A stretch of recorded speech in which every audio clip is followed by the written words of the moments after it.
சுவிசேஷம். இந்த நாளுக்குரிய தேவ வார்த்தை.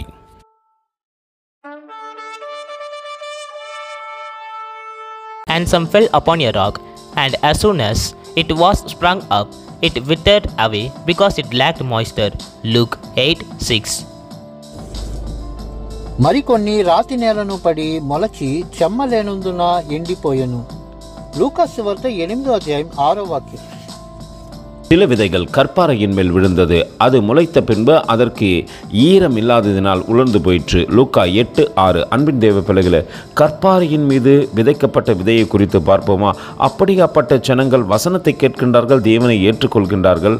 ஆனாலும் ஆவிக்குரிய வாழ்க்கையில் அவர்கள் வேர் கொள்ளாதபடியினாலே நெருக்கங்கள் வந்தபோது தேவனை விட்டு பின்மாற்றத்திற்கு கடந்து செல்கின்றார்கள்.